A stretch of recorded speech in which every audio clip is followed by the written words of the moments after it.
how it is possible to change job to bank to make wine? I always say that to make bank and to make wine is the same method. There are no differences. Hard work, study, because you have to be informed about the new technology, discipline, honesty, of course, a little bit of lucky. In which one, Ettore, which one would you say that it's a little more challenging? Being a banker or being a winemaker or a wine grower? To be a banker.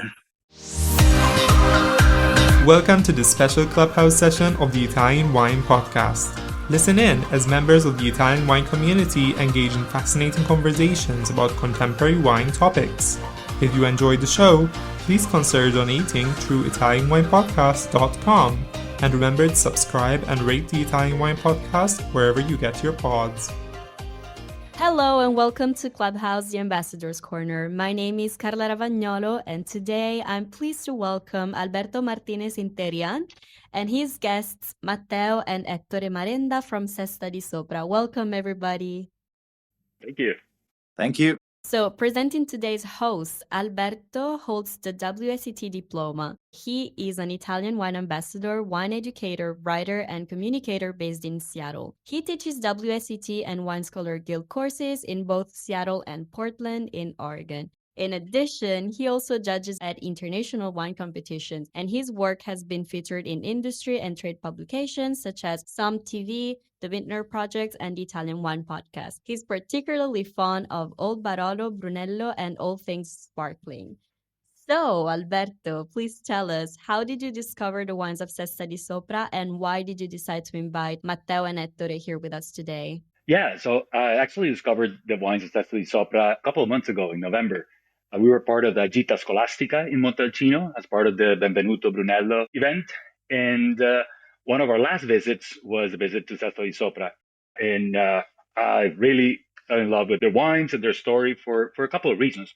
One is their wines are not only really delicious, and I believe there's a great representation of the terroir of this particular zone in Montalcino, but also was captivated by their story, really. They're a small, artisanal, family-owned winery that is now in the process of transitioning leadership to a new generation. And really, this is, for me, was a reminder that great wines are just not only about grapes, but also about the people and the stories behind them. Sounds great. So, my last question is, what are the learning objectives that we should expect from this interview? One is just to brush up on Brunello di Montalcino, what makes it unique, and specifically a deep dive on this southeastern subzones of Montalcino, specifically Sant'Angelo in Colle and the Castelnuovo dell'Abate. Also to learn about, as I mentioned before, about the dynamic process of sort of generational transition in a family-owned winery, the balance of tradition and modernity and innovation. And finally, just get inspired from the personal experience of Ettore and Matteo, their challenges, their successes in continuing with this winery legacy. I see you'd like to touch on a lot of different topics. So without any further ado, I'll pass the mic to you and mute myself now so you can properly introduce your guests. Thank you. Thank you, Carla. And welcome again, Matteo and Ettore. Thanks again for joining us. I hope you had a really good Christmas break, and we do appreciate you taking the time to speak with us. So just a quick, brief introduction on Sesta di Sopra. They, as I mentioned, they're a family-run winery located in this southeastern part of Montalcino. And the winery was founded in 1980 by Ettore Spina and his wife, Enrica. And now their grandson, Matteo, recently joined the winery and is looking to take it into the future. So yeah, with that, I'd love to start just with a question for Matteo. For those of us who are not super familiar with the area, would you mind telling us just more about where the winery is located? Yes, of course, Alberto. By the way, thanks to you and Carla for hosting us. And now I'm gonna tell you a little bit about our area. We are in the south part of Montalcino, exactly in the Sesta Road, Strada di Sesta.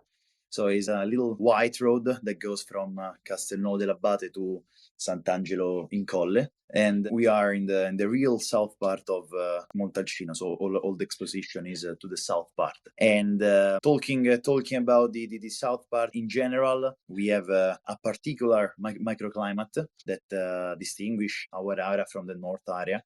Or east or ovest, and specifically, as my grandpa is suggesting me, specifically is the soil, because on the top is very characterized by galestro, that I think in English the proper translation is marlstone, that is very good to get the water underneath.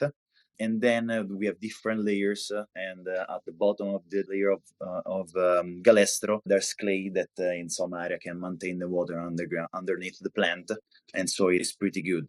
Another important point of the area of Sesta is that we are facing the sea.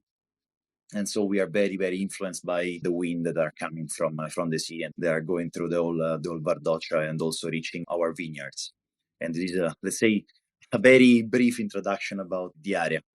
Great, thanks, Matteo. I think that there's a current perception that the southern part of Montalcino in general is warmer and produces these more powerful, concentrated wines. But from what I hear, the area of Sesta, it's a much cooler climate, right? And probably the profiles of the wines are not the same as overall in the south.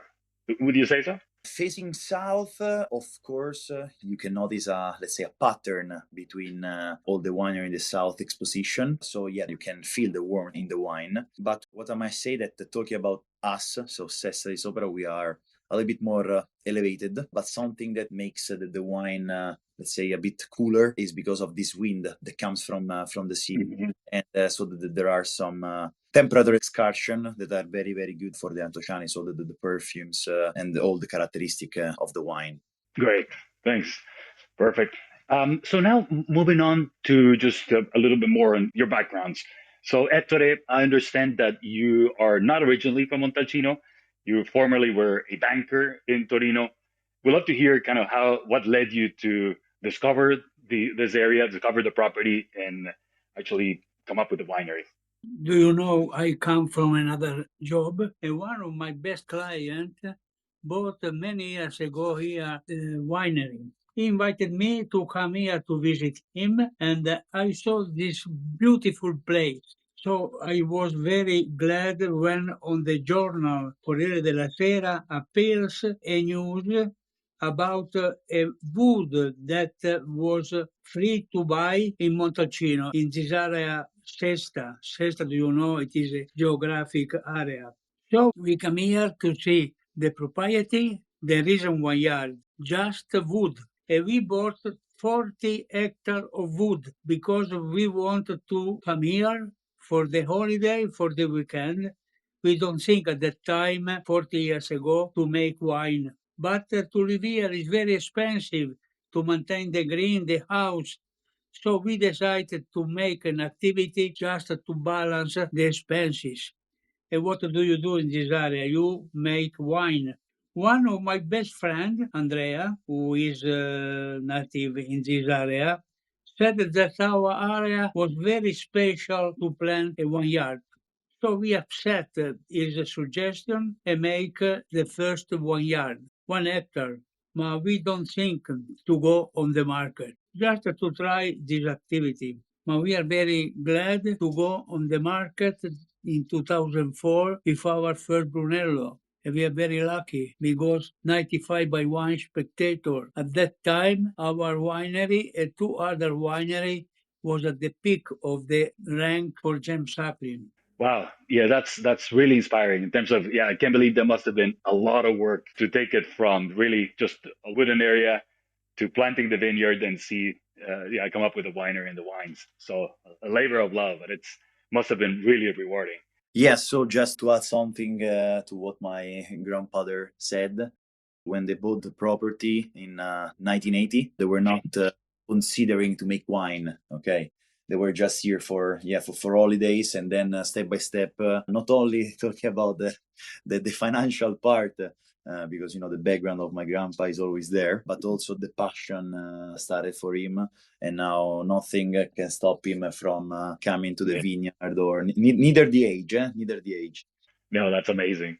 That's great. So Matteo, how about you? Tell us Do you grow up in the vineyards and the winery? How do you get in touch with the winery, and at what point did you decide to wanted to join full time? So about me, it's a nice story. I mean, I didn't study for becoming a winemaker, but my background is in Rome because I'm actually born in Rome and I grew up in Rome. Since my grandpa, before moving here, he let's say the base of his job was in Rome.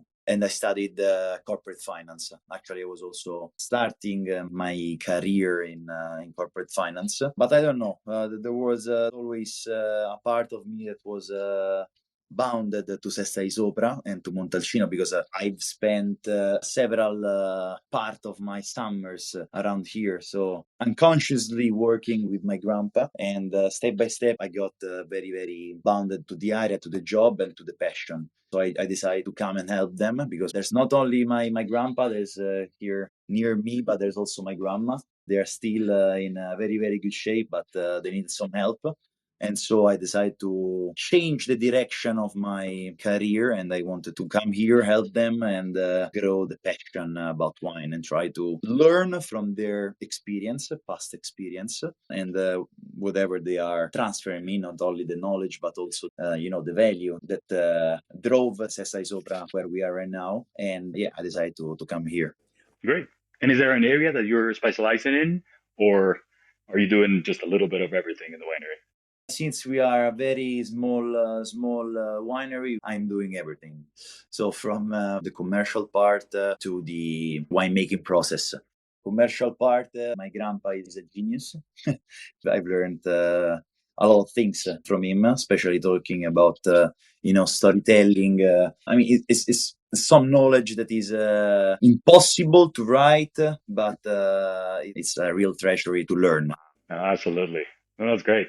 So moving on a little bit in terms of the vineyard and viticulture, one of the trends that we've seen in the last couple of years in Montalcino is that move towards more like sustainability and kind of organic farming. Could you just tell us a little bit on where you guys are at, any organic practices that you're employing, and any results out of that? So Alberto, I will ask you to repeat the question, please. But before that, my grandpa wanted to add something. Perfect. What's the link? The similarities between working in a bank and working in the vineyards.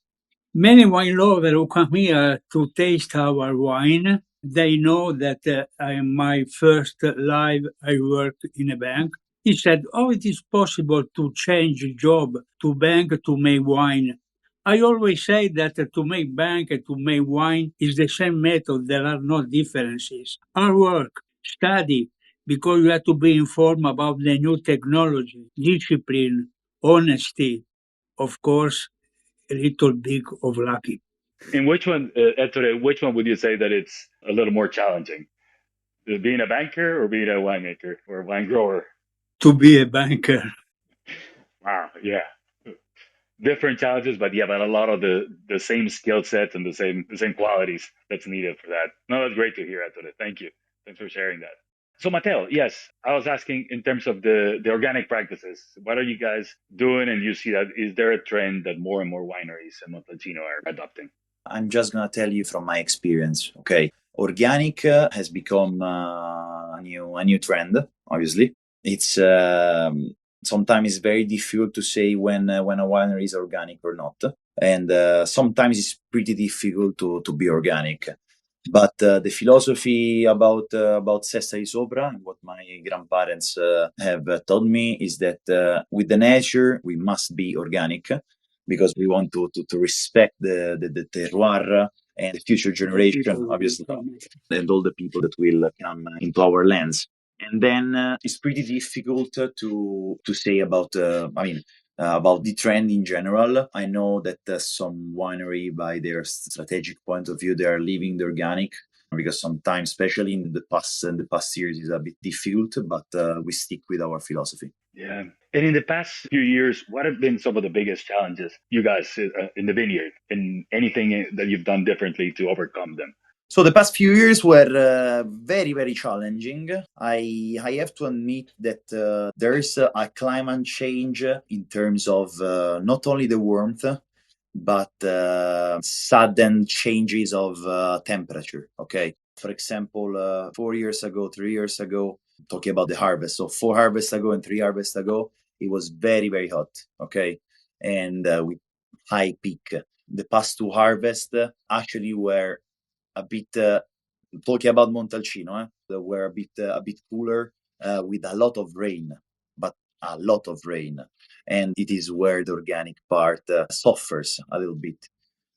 But what we have noticed is the sudden changes in temperature. For example, this year, what you have noticed that we didn't have a real summer until July. Okay, it was pretty cool, the temperature, but then suddenly the temperature raised to 38 degrees, no stop till mid-August, and so the plant suffers this kind of changes.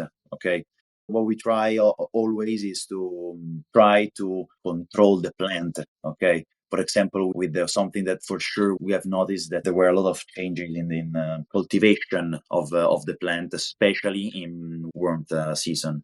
Based on all the different changes and the adoption of organic viticulture, have you noticed significant changes in the quality of the grapes and, as a result, in the final wines? No, I mean, we didn't notice any because every season, every harvest have their own peculiarities. So it's difficult to say if the grapes were worse or better. Okay, of course you can't directly see it, but as every harvest, we try our best to adapt to the situation. So we always try to get to the best quality for our grapes. When we have to have a lower yield to increase the quality, we don't make excuses. Yeah, okay. No, that makes sense. And especially, I think that people anticipated that kind of this warm and dry vintages are going to continue in the next few years, right? So this is going to become the new normal in a way, for not only for Montalcino, but pretty much for many wine growing areas. So it'll be interesting to see. Moving on now to what happens in the cellar and your winemaking practices. Can you tell us a little bit more in terms of kind of what your, say, techniques you use at the winery, in terms of fermentation, use of wild yeast, cultural yeast, anything on that side, in terms of just winemaking in general? As you well known, since you came here to visit us, the whole winemaking process starts in the vineyard. So something that we forgot to mention is that we have right now 60 hectares. That should be around 130 acres of property. But out of this 60 hectare, 56, as my grandpa was saying, is forest. So we have only 4 hectares, 3 of which in production. And these 4 hectares are divided in 7 different little vineyards. This is one of the peculiarities of Sesta di Sopra. And everything starts from there, because each vineyard has its own job inside Sesta di Sopra, starting with the exposition to the clones of the plant.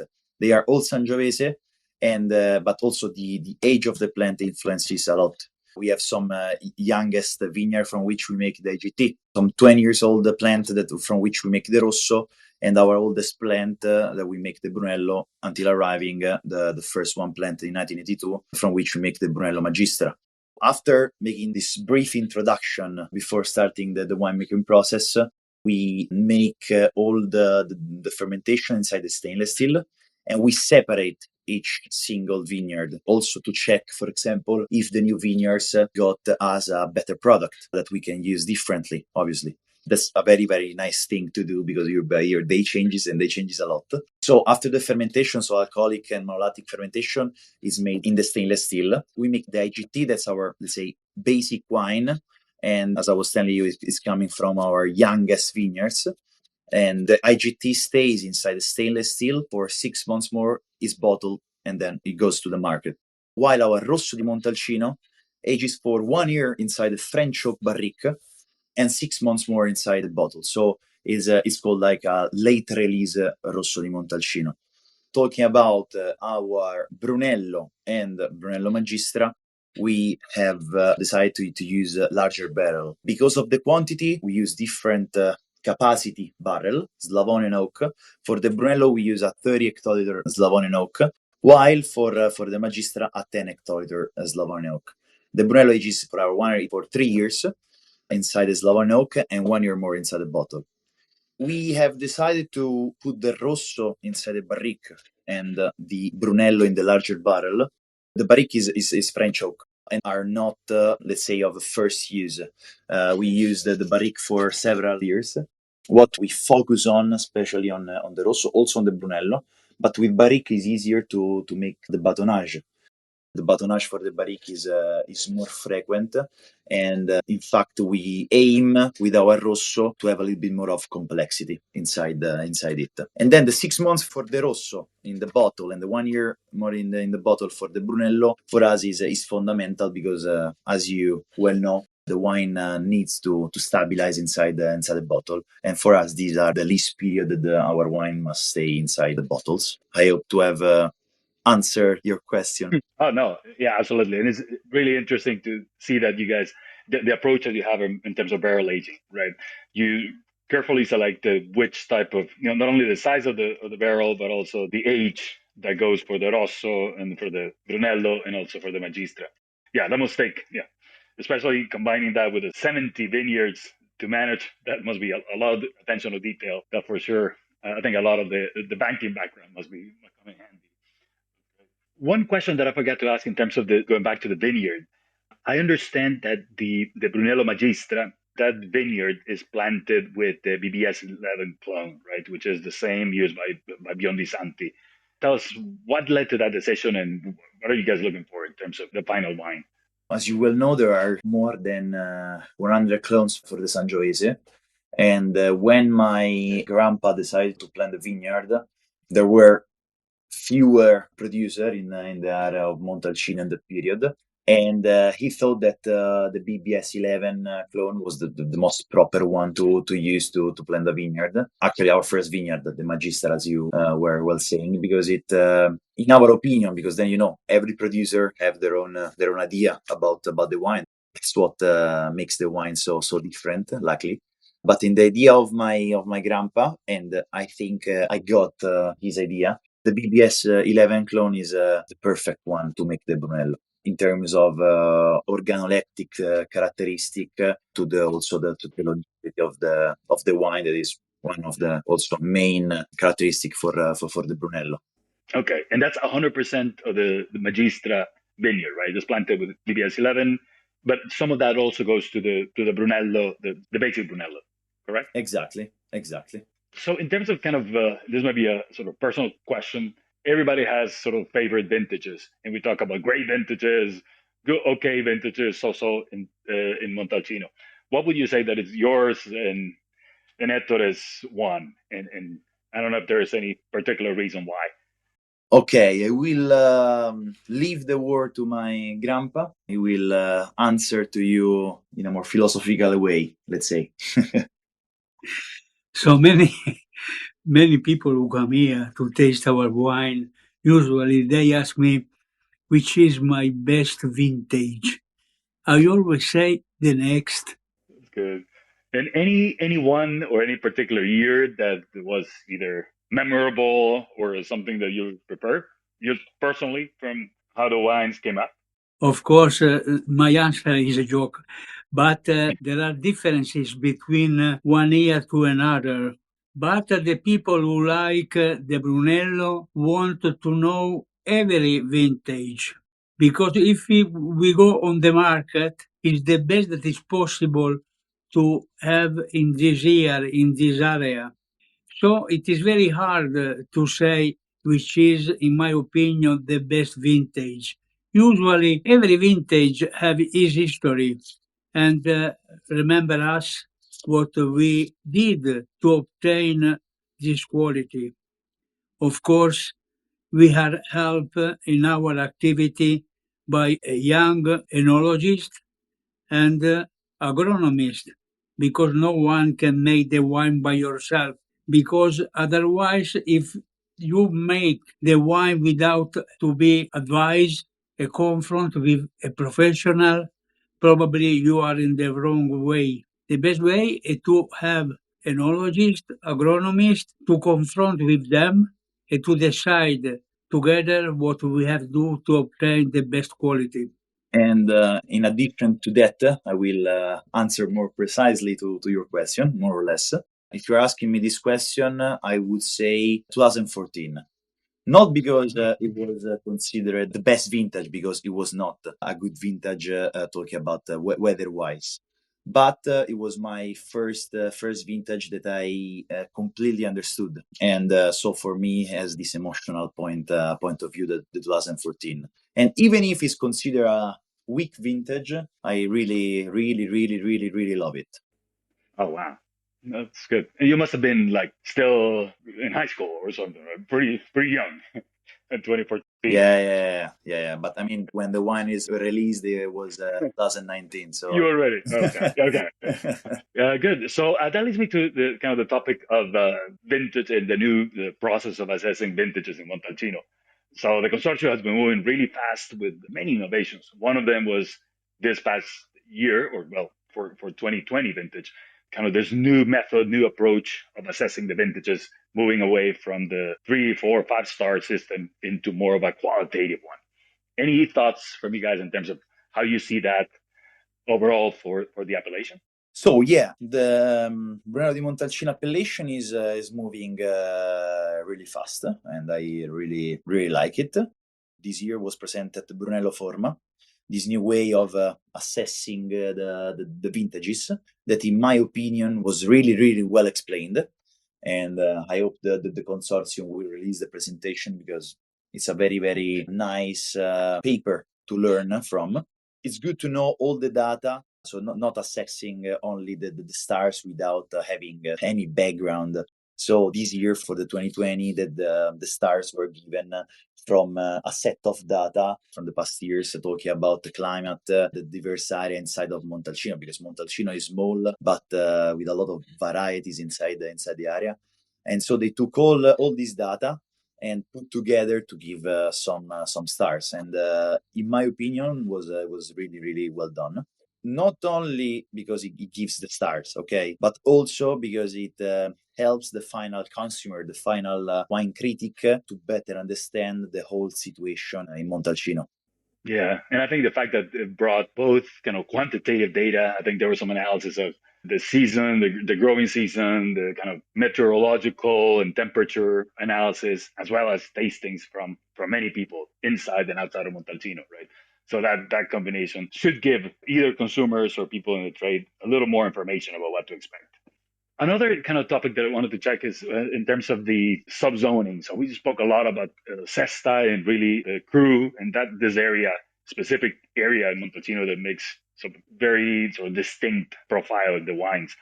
Do you see that, for example, like in Chianti Classico, where they're moving to an UGA subzoning? Would you say that something would be useful, something like that for Montalcino, in terms of not only expressing the whole appellation, but then particular subzones? It's a very complicated subject, because it should be addressed in the right way, okay? Because the important thing is not to divide Montalcino, but is to keep it united and let the people who visit Montalcino, who drink Montalcino, Brunello di Montalcino, Rosso di Montalcino, in all over the world, to better understand where that wine is coming from. Because as I was telling you before, Montalcino is a very small area, but it's completely different kilometers by kilometers. So in my opinion, subzones are very important, but not to divide Montalcino, so to say that there's a better zone than the other, because all Montalcino is really good with the trajectory or all around. But the important thing is maybe to make some subzone starting from Brunello Forma. So from all the data collected, divided the zone in some way of different climate, okay, different climate zone, or maybe different exposition, just to have another point of view when you are drinking the wine coming from our terroir. In my opinion, is very important. I hope the consortium will talk about it. But I will repeat myself, not to divide, but keeping it united, just to explain in a better way what Montalcino is. No, I think I agree with you, and I think that seems to be the trend in many other appellations. Not only outside of like France, for example, they've got it really well put together, but also in Italy in terms of giving that more specificity of site. I agree. I think that would be a good move for both consumers and the trade to get a little more specific on what the different areas and what to expect from that. from just the terroir of the different subzones.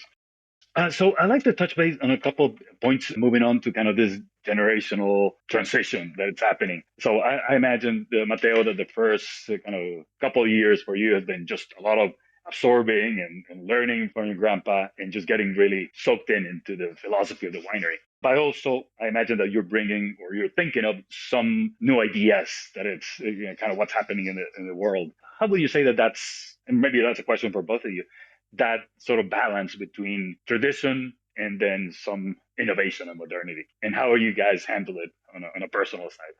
I think this is one of the most difficult questions, just because generational transition is a very, very difficult matter, but at the same time, very, very important. Luckily, me and my grandpa and my grandma, we have a lot of generational fights because of the different point of view. I say likely, so at least we don't agree on the same matter every time. It's important to confront each other. It's very, very important to keep tradition and innovation together, because it's important to learn from the tradition, but actualize the tradition with the new technology that we have right now. You need to keep up with the world that is changing, not only in the commercial parts or all this new platform and everything else, but also in the technology in the vineyard to cultivate the plant in a better way. So what we are trying to do is, specifically me, is try to learn from my grandparents, and then also them, because they read a lot. They keep themselves updated from what's happening in the world. My grandpa knows very well what AI is, so he knows a lot of things. So learn from them the tradition and try to bring the tradition to a tradition 2.0. But yeah, what's next for Sesta di Sopra is right now just to finish this generational transitioning, learning as much as possible from my grandparents, and maybe what we would like to have in the future, innovate a little bit some area of the winery, increase a little bit the production, but not that much, because we want to maintain our quality and stay in our niche. Well, that's great to hear. So it seems like it's more of an evolution, right? As you said, Sesta di Sopra 2.0, so it's a smooth transition, and it's great to hear. And it seems that you and your grandpa and your grandma are on the same page in terms of what's needed and the same philosophy and just how to do it. I think that's the next step. We are on the same page, but always confronting each other. That's the most important part. And my grandpa wanted to add something. About the tradition and the innovation. I remember when we started to grow the plant, we are helped by an old man, he's friend of us, and I remember that 1 year, for the first time, many years ago, of course, we are looking to find the phenolic maturity in the vineyard. And do you know that the phenolic maturity, first of all, is to reduce the quantity of the bunch of grape for every plant? I remember I was in the vineyard and cut some bunch of grape to reduce the quantity and to find the phenolic maturity. The old man who helped us was terrible. He don't agree with activity to reduce the quantity and to destroy some part of the production. But I tried to explain him that the activity was just to find the phenolic maturity, the most best quality. This is a little example how it is necessary to combine the tradition and the innovation. No, thanks, Ettore. Yes, I think that is good. Yeah, there are some wineries who are really attached to tradition, and it's hard for them to kind of take the next steps. Yeah, it seems like you guys are quite aware of what you have, but then also open to new ideas and new innovations, what's needed. That's great to hear. Yeah, in the meantime, I think we have a question from our friend Andre, who's also a fan of your wines. And his question is how big the production of Rosso di Montalcino is compared to Brunello, and what's the sort of the grape juice selection for it. If we're talking about Sesta di Sopra, our production of Brunello is around 4,000 bottles for the Brunello, 1,000 for the Magistra.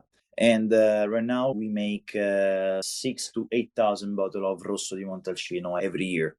And regarding the selection, we treat every single vineyard in the best way as possible. So also the IGT one are treated as they were from Brunello. So the yield in the vineyard will be very, very reducted to get the best grape as possible. And then we adopt our philosophy in the vineyard. So we have these two vineyards that actually are our biggest one in the property that are meant for the Rosso. This vineyard could produce without any problem more or less 70, 80 hectoliters per hectare, but we reduce way more the production of this vineyard to reach the phenolic maturity in the best way as possible.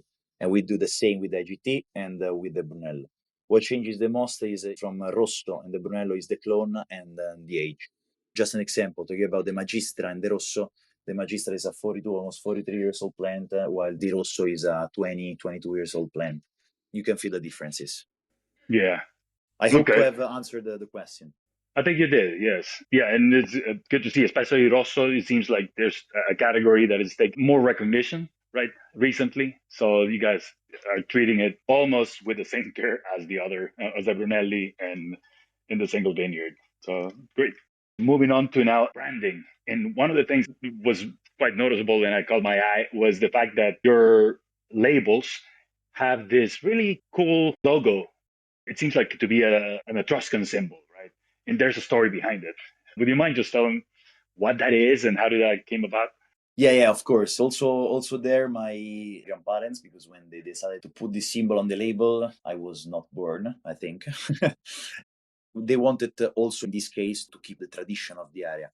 Tuscany was the land of the Etrusci. Etrusci was this ancient civilization that was all over Italy and also in Tuscany before the Romans. My grandparents found this symbol in our property, and they obviously, before putting on the label, they have studied it, and they discovered that for the Etruscan, this symbol was a symbol of the sun. The sun, for all this ancient civilization, was a divinity, a symbol of life, but especially a symbol of good luck. So since we are a little bit superstitious, a little bit scaramantic, we put it in our label to wish good luck to our job and to whoever drinks our wine. That's a nice story. And I assume that is that where do you still have that? What you found? The actual Etruscan artifact? No, we found it Etruscan grave. Wow, impressive. Yeah. Covered before us many years ago. Yeah, nice. Yeah, that talks about just a long history and what you guys are, on top of. There's significant amount of history there. And we are getting to a close, but I had a couple of just final questions. One, we have listeners from pretty much all over the world, and we love to see where can we find your wines outside of Italy? You guys, I assume that they're distributed in many countries, right? Yes, our idea about our distribution is that we don't want to sell our wine only in one country. So we export 95% of our production all over the world. Very little part in Italy, and mostly it's for us and our friends. And then we export the 40% to the US. Then a total of 30% stays inside Europe, all Europe. And the remaining part goes around every year differently between Canada, Singapore, China, Japan, Australia. I'm pretty sure we could sell everything in one country, but our idea is to spread our wine so that the people then from all over the world can come to our winery and to see what's behind the wine that they have just tried. Good, thanks. So I have one final question before I hand it back to Carla. I think this may be for both, but probably for Ettore, in terms of if you could share some advice or some thoughts for any of our listeners who work in other fields, not really yet in sort of winemaking, but they're considering or making the jump to becoming either a grower or a winemaker.